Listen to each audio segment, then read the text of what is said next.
Part 4 start होता है और बॉस ज़ॉम्बी वापस से रिवाइव हो जाता है, जो देखकर यूटो तुरंत अपनी पूरी टीम को वहां से जाने को कहता है। पर यूरी वहां से नहीं जाती बल्कि यूटो के आगे आके खड़ी हो जाती है उसकी मदद करने के लिए, जो देखकर अकीरा भी वहां पे आता है और फिर यूरी और अकीरा दोनों मिलकर बॉस ज़ॉम्बी से फाइट करने लगते हैं। पर क्योंकि अकीरा हाजिमे और मसाया के सामने अपनी असली पावर्स को यूज नहीं करना चाहता था, तो वो ज़ॉम्बी को अपने पीछे पीछे कोने में ले जाता है जहां पर हाजिमे और मसाया उसे ना देख पाए। जिसके बाद में ज़ॉम्बी अकीरा पर अटैक करता है, पर उसी समय अकीरा के प्लान के अकॉर्डिंग यूरी मनी मन सोचती है कि अकीरा की पावर एक बहुत ही पावरफुल फोर्स फील्ड, जिसकी वजह से अकीरा बहुत ही आसानी से बच जाता है और अपने हैंड कैन को एक्टिवेट कर ज़ॉम्बी के माथे पर शूट करता है बहुत ही पास से, जिसकी वजह से ज़ॉम्बी गिर जाता है। पर अचानक फिर से वो ज़ॉम्बी एक बार फिर खड़ा उठता है, पर इस बार हाजिमे पीछे से आकर ज़ॉम्बी का सर धड़ से अलग कर देता है, क्योंकि वो अकीरा और यूरी को पास से देखना चाहता था और उन्हें देखकर हंसने लगता है,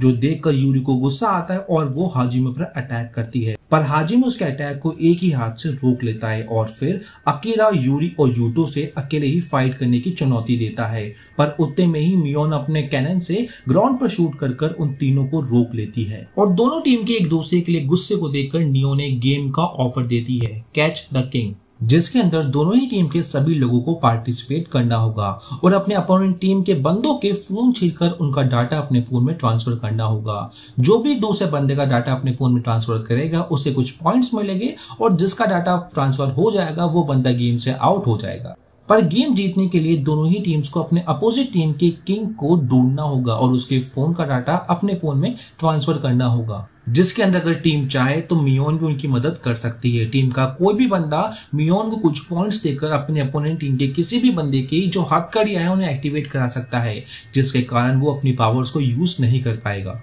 और सारे रूल्स सुनकर मसाया गेम खेलने के लिए तैयार हो जाता है, पर गेम खेलने से पहले उसकी भी एक शर्त होती है कि हारने वाली टीम के सभी लोगों को मरना होगा, जो सुनकर यूटो गेम खेलने से मना कर देता है। पर मियोन उसे धमकी देती है, या तो गेम खेल वरना मुझे यूरी को अटैक करने के लिए पनिशमेंट देनी पड़ेगी, जो सुनकर यूटो गेम खेलने के लिए मान जाता है और मियोन गेम की तैयारी के लिए उन्हें 7 दिन देती है। जिसके बाद में यूरी और अकीरा यूटो को ग्रीन टीम के बेस पर ले जाते हैं, जहां यूटो अपनी मरहम पट्टी कराने के बाद अकीरा को एक रूम में ले जाता है और उससे उसकी असली पावर्स के बारे में पूछता है, क्योंकि उसे पूरा भरोसा था कि ज़ॉम्बी के अटैक से वो केवल लक के भरोसे नहीं बच सकता था। जो सुनकर अकीरा अपनी असली पावर बताने से मना कर देता है, पर वो उसे प्रॉमिस करता है कि चाहे जो भी हो जाए वो टीम ग्रीन को गेम जिता के ही रहेगा। जिसके बाद कुमागिरी एक बच्ची के साथ टीम ग्रीन के बेस पर पहुंचता है, जिसे देखकर टीम ग्रीन के लोग उसके साथ थोड़ा सही बर्ताव नहीं करते कुमागिरी की बॉडी और उसके शरीर को देखकर। पर जब उन्हें पता चलता है कि कुमागिरी अकीरा का दोस्त है, तो ये सुनने के बाद में वो उसे थोड़ा सही बिहेव करते और यूटो उसे अपनी टीम में आने के लिए इन्वाइट करता है और उतने में ही मियोन अनाउंसमेंट करती है गेम के बारे में, जो सुनकर सभी लोग निराश से हो जाते हैं और डिमोटिवेट से हो जाते हैं। पर यूटो उन सभी को मोटिवेट करते हुए कहता है कि हमें इस चांस को एक मौके की तरह देखना चाहिए टीम रेड से हमेशा के लिए छुटकारा पाने के लिए। जिसके बाद अकीरा अपने रूम में जा रहा होता है, पर उतने में ही रिंगो उसे रोक लेती है और अकीरा से कहती है कि मुझे तुम्हारी असली पावर्स के बारे में पता है, क्योंकि रिंगो की असली पावर थी कि वो किसी भी बंदे की पावर जान के उसका 1/10 हिस्सा कॉपी कर सकती थी। जो सुनने के बाद अकीरा उसे तुरंत अपने रूम में ले जाता है और रिंगो से पूछता है, तो क्या तुम्हें टीम रेड के भी सभी मेंबर्स की पावर के बारे में पता है? जिसमें रिंगो हाँ भरती है और थोड़ी देर उससे बातचीत करने के बाद रिंगो उसके रूम से जा रही होती है, पर उसे जाते हुए यूरी देख लेती है, जिसे देखकर वो थोड़ी जेलस सी हो जाती है और अपने रूम में लेटे लेटे अकीरा और रिंगो के बारे में सोच रही होती है। पर उतने में ही अकीरा यूरी से मिलने आता है और उसे अपने साथ चलने को कहता है टीम ब्लू से